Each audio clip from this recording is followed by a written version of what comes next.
Hello again. Welcome to another edition of Where the 99 Leads. I'm Andrew Joyce, your host, and this program brought to you by the University of Pikeville, where we bring you discussion on many different topics involving in and around the University of Pikeville. Today we talk about enrollment at the University of Pikeville. Those that are already enrolled, they must be managed.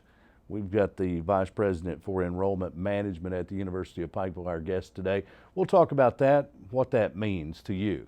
Perhaps you're not one of those that's involved in the daily work of the University of Pikeville, but maybe you're a former student. Maybe you have students that would potentially be attending the University of Pikeville. This will interest you. Joined by Teresa Lockhart, Vice President for Enrollment Management. And Teresa, welcome in. Thank you. Again, let's talk for those that don't know you, that don't know what a Vice President for Enrollment Management is. Let's talk about your background information, where you come from, because you've had a long storied career in education before arriving at the university. Let's catch up on that. Okay, I'm a graduate of Pikeville College, and my bachelor's degree is in elementary education. So I taught for 10 years, and then I was an instructional supervisor in the Pike County Schools for 10 years. I've been at UPike for 5 years. I was hired as the Booth Scholars Director. And then after that first year, I picked up the dual credit program along with the Booth Scholars. And then, of course, the funding for Booth Scholars ran out, and I became director of P20 initiatives at the university, which still included dual credit. But I've been kind of the liaison between the university and the public school system. So, and then in June, I became the vice president for enrollment management. So, yeah, I go back quite a ways with education. Indeed, and at Pikeville as well. You're one of those that remember the 99 steps. Of course. When they were actually walked. Yes. Because there many years ago, when the elevators were installed, there aren't as many people that walk the 99 steps. It used to be the only way to get there. Yeah, we didn't have elevators when I first went to Pikeville College. Right. There was not an elevator on campus, so you did walk the 99. Indeed. And the show called Where the 99 Leads, it's the historic 99 steps that we refer to that lead to campus, but also lead from campus back into the community and into the world. And there may be some that have never been on the campus at the University of Pikeville. We talk about that because as part of enrollment management, you're recruiting students. Your office does that. Let's talk about your new role as Vice President for Enrollment Management, because that covers a lot of different areas. And let's talk about what departments make up the enrollment management team. Okay, we have 3 departments that basically make up enrollment management: admissions, which takes care of the recruitment of students, and then we have the financial aid that provides the resources to help students get to the University of Pikeville and pay their tuition, room, and board. And then we have student success, which is the program that helps retain students once we get them on campus. Right. So that's the 3 main programs that are part of enrollment management. Gets them, pays for them, keeps them. Exactly. To make it very simple. Right now, I would imagine this is one of the peak times while you're much like a basketball coach. Because we're in basketball country. Everyone understands basketball terminology. Basketball coaches will tell you that they recruit every day of the year. Yes. During the season and off season. And I would imagine the same goes for recruiting college students. It does. Our admissions counselors are out in the schools daily. They go into the high schools. They go into English classes in some schools. That they're allowed to go into senior English classes and talk to the students that way. Sometimes they do lunch visits, and they'll sit up in the cafeteria, and students that are interested in coming to UPike will talk to them. Sometimes they'll talk to all the seniors in a school. Sometimes the schools will just call out interested students, students that are interested in coming to UPike. We have students that will call and say, I want to come to UPike for a tour. So, our counselors are divided. We have 3 admissions counselors that have recruitment areas. Like we have one that basically does Pike County, Floyd County. We have one that does Perry, Owsley, Lee, and several other counties in that area. And then we have one that focuses on Ashland, Louisville, Lexington, Sure. In that area. So they, if they're available to do the tours and they're not out in a school, then they'll do them. But if not, somebody else will cover for them. We have student ambassadors, which are some of our students that are very outgoing and very interested in the campus, and they know what to do, so they'll give the tours. But we have students on campus all the time taking tours. We do overnight visits. We have a girls' suite. We have a boys' suite. If they book ahead of time, so we know they're coming, we'll take them to eat. We'll take them to the movies. We'll show them campus. And if they're here during the school day, we'll try to get them in classes of a subject that they're interested in, so they can see what college life is actually like. We have a new transfer counselor. So, these kids, and I call them kids because they're young. Sure. We just hired 3 new counselors, and they all just graduated from UPike in the spring. Right. So, they're excited. They've got their own stories about UPike, and they're telling those kids daily what campus life at UPike is like. And being a graduate of the university, they have those individual stories that they do. can tell about their time at the university. Perhaps they arrived at the university with a certain future in mind, and it may have changed Yes. by an instructor, by a professor that got their attention with a subject, and they found their way to a career, to a degree that maybe they had no idea. Right. Maybe they have stories about student life, living in the dorms, being on campus. They've eaten in the cafeteria, which is amazing, by the way. It is. But having admissions counselors who are part of the university and have been helps when they're talking to those future students of the It university. makes a big difference. Indeed. So out in the schools, what's the target recruiting area? Obviously, you're centrally located in Pike County. You've got Pike and Floyd County immediately surrounding. Letcher County, I know, also Yes. involved in dual credit. But what's your target area outside of those that immediately surround the university? How far does the recruiting reach out? We go as far west as Somerset, that area, Laurel, North Laurel, South Laurel, Pulaski. We go to those schools. We go to Louisville and Lexington schools. Sure. We go to Ashland. We do, like you said, Knott County, Perry County. We don't go too, I actually can't tell you how far north the counties are, but we don't go all the way into northern Kentucky. But Right. if our counselors also go to college fairs. Sure. And they may be in a high school that it's not basically their primary recruiting area, but they'll bring in like 8 or 10 high schools into one high school and do a college fair, and our counselor will go because there'll be students there from several high schools. Sure.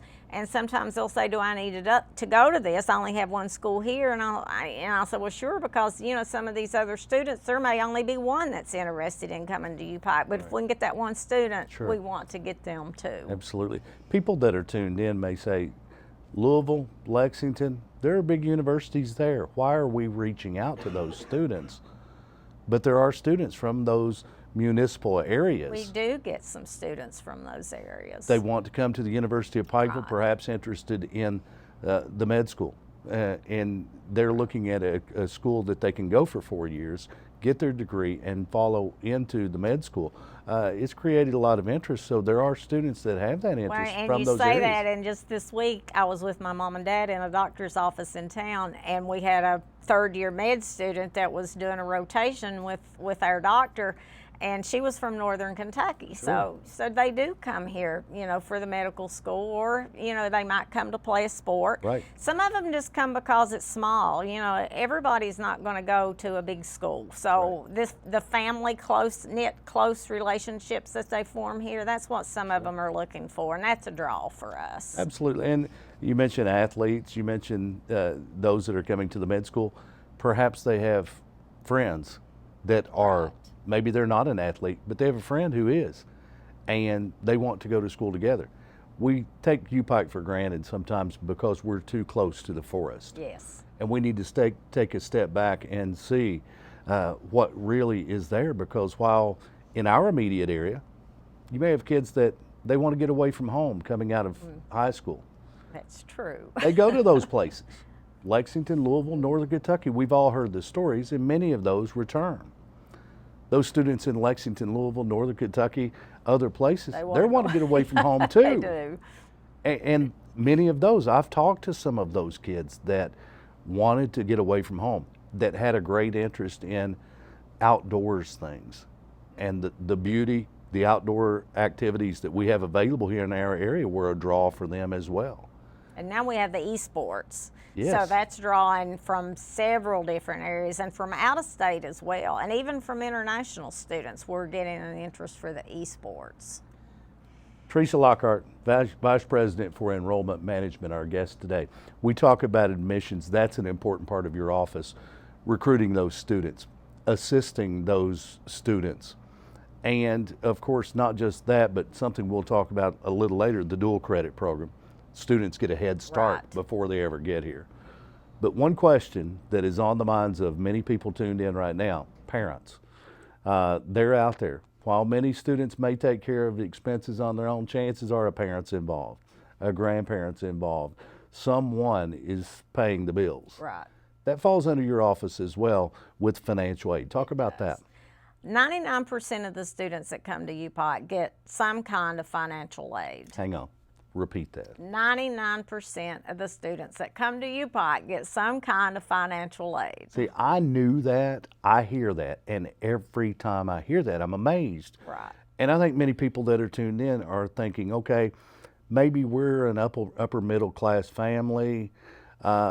We're not going to qualify for financial aid, but there's so many different things out there. At UPOC, we have academic scholarships that are automatically given to students starting with a 16 ACT score. Right. Like a 16 to 18 is a certain amount on tuition, a certain amount on room and board, Mm-hmm. and then from 19 to 21 is another. Every time your ACT score goes up, you know, by like 2 or 3 points, you're going to get more money on your room and board and your tuition. So that's something the kids don't even apply for. Right. It's automatically added onto their financial aid. If they apply for their FAFSA early in January, I mean January 1st, they need to go online and apply for that FAFSA. And when they do that, private universities, and a lot of people don't understand this, private schools get KTG and CAP grants, which are only given to students at private universities. Right. So if a student gets any Pell Grant, any kind of Pell money, then they're going to get some state money as well. And that money's first come, first serve. Yes. So if they wait till March to file a FAFSA, chances are that state money's going to be gone. Right. So that's why they need to do it really, really early. And then we have Pikeville Promise, and that's if a student is full Pell eligible. And you know, we have a lot of those students in our area, especially with parents that have lost jobs, you know, with where the mining industry's down. With lower incomes, more students are eligible for that. So if they apply for that FAFSA early and get the full Pell Grant, and they get all their KTG, all their CAP money, then they're going to be Pikeville Promised, and that just means they're not going to pay any tuition. They're going to come to UPOC and their tuition's going to be zero. They're going to have KEYS money, and they're going to have if they're like I said, if they're ACT 16 or higher, they're going to have some money to pay toward room and board. Right. And then if they've got any other scholarship, like a sports scholarship, then that will go toward the room and board. Yeah. So, you know, tuition free, and if they don't live on campus, of course, they don't have to worry about room and board. Sure. A lot of them commute. So a lot of people just don't realize there's so many things out there. And then we've got the KC4S for students if they transfer in and they have 60 hours or more.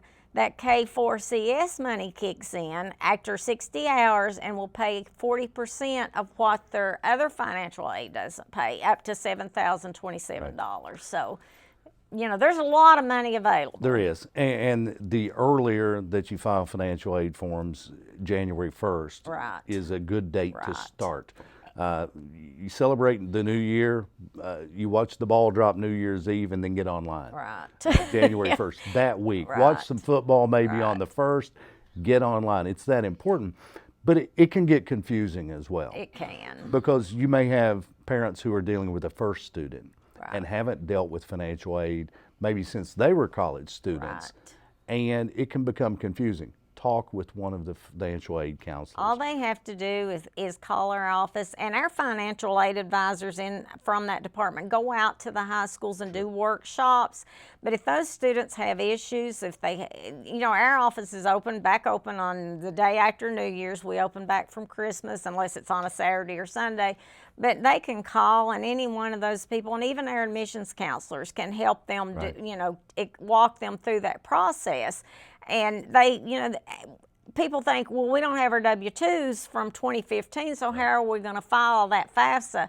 They do a will file, and as soon as they get their W-2s, then they go in and complete it. But as long as they go in and do that will file, they're still going to be eligible for that money. Absolutely, and I can tell you as a parent of 2 students that have already finished their degrees and another on the way, there's a school code on each of those FAFSA forms, and Pikeville's is 001980. Great. I'm sorry. Okay, Andrew. I almost want to apologize that I still know that, but it has been drilled into me, Yeah.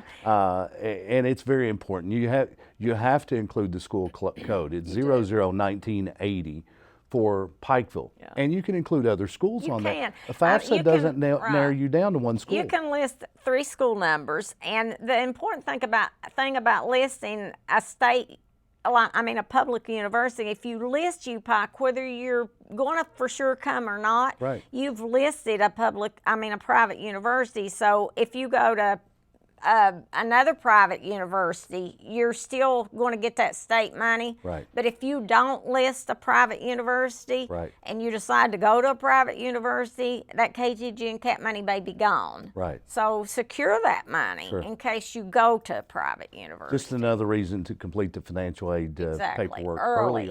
early on, and list the other colleges that you're considering, but get those forms Right. filed. It's that important. We talk about recruiting students, we talk about financial aid, and you've got great people in each parts of those. We've had them as guests on this show before. But also, once you get them there, you've gotten things paid for, you want to keep them there. We do. And you want to ensure their success while they're at the university. Talk about retention and student success. We have a student success office, and we got a Title III grant, and this is the 2nd year into that grant cycle. And with that grant, it has allowed us to have student success counselors. And those counselors, there are 4 of them, and they have a director over that program. And they're assigned, each of them are assigned all the first-year students. The freshmen, once our admissions counselors get them to the college, they're assigned to those those counselors. And before they ever come to UPike, those counselors have made contact with those new students. They've helped them, talked them through the registration process, looked at their schedules, and when we do the SOAR sessions in the spring or summer when those kids come, they help them with they advise them, this is what you need to take, and they help them fix their schedules. And then they're assigned to that student for the whole year, for that whole first year. In the spring, they will be turned over to the regular academic advisor in whatever area they're going to major in. But that person's there for them the whole year. If they need to talk to them about, if they have an illness in the family and they're concerned, or if they're homesick, they also do, that student success office also does What's Up Wednesdays. Right. And every Wednesday evening, somebody provides some kind of food for those kids. Like about 3 or 4 weeks ago, the enrollment management department ordered 35 pounds of chicken and dumplings from Food City. About that. And 2 big pans of cornbread, and then I think a couple people cooked some chicken and dumplings, and they fed 200 and some students chicken and dumplings about 8:30 that night. Right.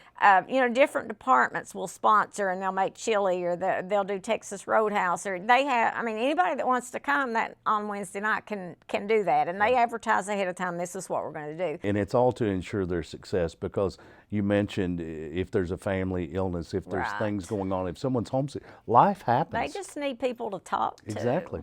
Life happens. Life continues to go on wherever home may be. It may be a few miles up the road, or it may be thousands of miles. It could be on the other end of the state.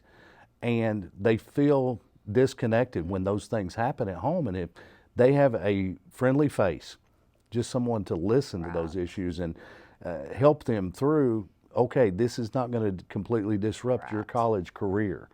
We're going to get through this. It's all going to be okay, and here's how we're going to do it. Just to offer that an ear sometimes, and that support is part of student success. Because I've seen problems at home. I've seen homesickness that will slow down at least a college degree. Someone will have a homesick issue, and they may lose a semester or 2. It's true. And end up in a transfer, and you don't want that to happen. No. That's why they're there. It's a great organization. part of the group. Teresa Lockhart, Vice President for Enrollment Management, our guest on this edition of Where the 99 Leads. And we've talked about admissions and financial aid and student success, but another program that we talked about earlier that's in the high schools. And this is an amazing program that high school students can start to earn college credit while still in high school, earning their high school diploma. It's been a huge success, a model program, and it's gotten attention nationally. Talk a little about the dual credit program, because you've been hands-on with that going back a while. That dual credit program has just been my project for the last 4 years. When I started with the program, it had been a pilot at Eastridge. You know, we'd always had students from Pikeville High School that would come on campus and take dual credit because they're so close. But there was a pilot at Eastridge with teachers in the high school that were qualified to teach college courses. We had about 80 students that year, and this year we have 660 dual credit students. It went up 10% more enrollment this year, and we have dual credit in 17 different schools. We have students from Jenkins High School that are bused 3 days a week to take 2 classes. We have students from, actually have 3 Wesley Christian students this year that are coming on campus at full-time. They're doing dual credit full-time on campus. We have 1 from Pike Central that's full-time. We have a student from Shelby Valley that takes class, some from Pikeville High School. So we have some coming on campus, but most of them are in their schools. Their teachers are certified to teach dual credit, which means they have 18 hours in their master's in the content. And the really good thing for these students, the benefit is that they're getting college credit and high school credit, and it's only costing them $25 a year. They pay it in the fall, and they can take 12 hours, 15 hours, whatever they take in the fall and spring's covered by that $25. If they come on campus, it's $100 a credit hour. Yes. Incredible savings That's for those crazy. students. If you're a parent and you're tuned in right now, your ears just perked up. If you're taking dual credit courses in the schools, $25. Yes. Regardless of the number of credit hours. Right. 15 credit hours for $25. Have you looked at what a credit hour costs these days? That's a full semester, full time. It is. Semester. 12 hours is full time. Sure. So. It's a great savings. It's a way that a student can get a head start on college, and then if they'd like to, they can take those on campus as well. It's a great program. It's something to investigate. And one more thing, too, I want to mention with that. If a student has 5 hours dual credit through UPike, and they come to UPike when they enroll as a freshman and they have 5 hours with a 3.0 GPA, they're eligible for a $3,000 a year supplemental scholarship. Wow. They can use it with their academic scholarship. They can't stack it with like a sports scholarship or anything, but it's a $3,000 a year supplemental, and it's renewable for 4 years as long as they keep a 2.5 GPA. Wow. Just more scholarship money Right. that is available, and something to consider down the road. These are students that maybe you didn't think about college until your senior year.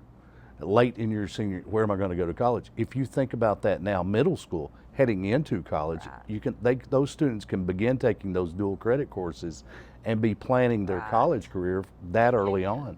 It's a great program. Another program that's new to the university that we want to touch on is you have a new recruiter. We do. That handles military veterans, those people that we are so thankful for that serve our country. But once they're out of the military, many go on to college careers, and you've got someone that's connected We there. do. We recently employed a director of military services, and what happened at UPike this fall, we lost our ROTC program due to just a major cut in funding. So we hired the last instructor to be the director of military initiatives, and we talked for a few months about how we felt like there was a need for a recruiter for veterans. And I've already learned a lot, but there's a whole lot more I don't know. But I've found out that if a veteran doesn't use their benefits for education, they can pass that on to their wives or their children. And Wow. There's just so many things. And then the director was telling me this week that.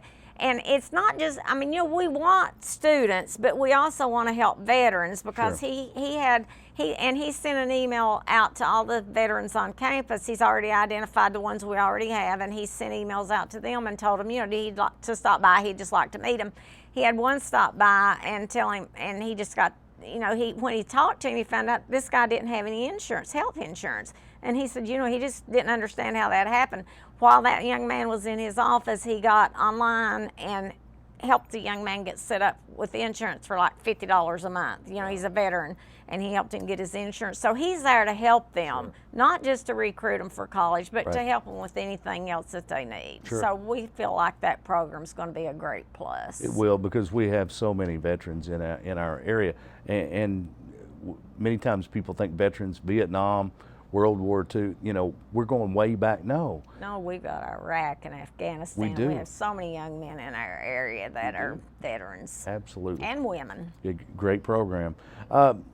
Teresa, if someone's considering the University of Pikeville, perhaps it's a high school student, a senior this year, that's wrapping up their high school education, they'll be on a college campus next fall, or someone even younger that's starting to look at that, and they're taking dual credit courses at this point. What's the next step in the admissions process for those people? Anytime anybody wants to come on campus and do a tour, or if they have a question, our main office number is 218-5251. That's the admissions office.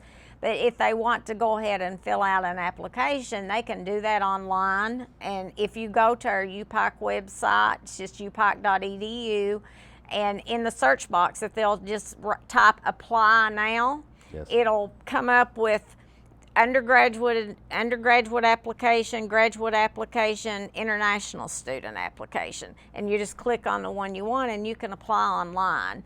And then from there, when they graduate, they send their high school transcripts, they send their ACT scores. We have to have that information. But the first step is to do an application. That gets everything started. Yes.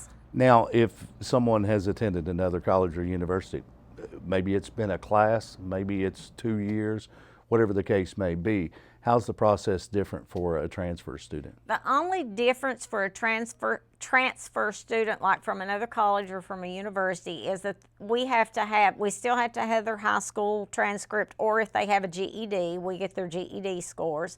We have to have, if it's online classes, we have to have that transcript. We have to have their college transcript too, so we'll know what classes they've had and what they're still going to need. They're still going to be eligible for academic scholarships if they come into UPike with more than 30 hours. Instead of looking at the ACT scores, we look at the GPA for those students. Right. And their academic scholarships are based on those. But that's the basic differences. And then, like I mentioned, the K4CS scholarships with 60 hours or more, if they've applied for that early, and that's another one you have to get early in January. You do your FAFSA, go on to KIA and apply for that. And then, that's a possibility for aid for them as well. There's a lot of information we've talked about today. For those that don't deal with it on a daily basis, it can be a little overwhelming, the amount of information, and it can be confusing. And if they have questions or they want to schedule a campus tour, who could they call? Who can they get questions answered and find out more information? Just like I said, our main office, admissions office number is 218-5251. And then my number is 218-5306 if anybody wants to call me. But if you call that 5251, that's going to get Della Abshire. She's our office manager. And typically what she does is try to put that student with the counselor for that area. And if they're not there and they want to talk to somebody, then anybody will talk to them. Sure. Any of us will talk to them. That's why they're there, to answer your questions, to help you through the process, to simplify the process for you, and to make it easy to attend the University of Pikeville. Teresa Lockhart, thanks for being here. Thank you for having me. Teresa Lockhart, Vice President for Enrollment Management at the University of Pikeville, our guest on this edition of Where the 99 Leads. On behalf of the University of Pikeville and Teresa Lockhart, I'm Andrew Joyce. Thanks for tuning in. This program brought to you by the University of Pikeville, the leading university of Central Appalachia.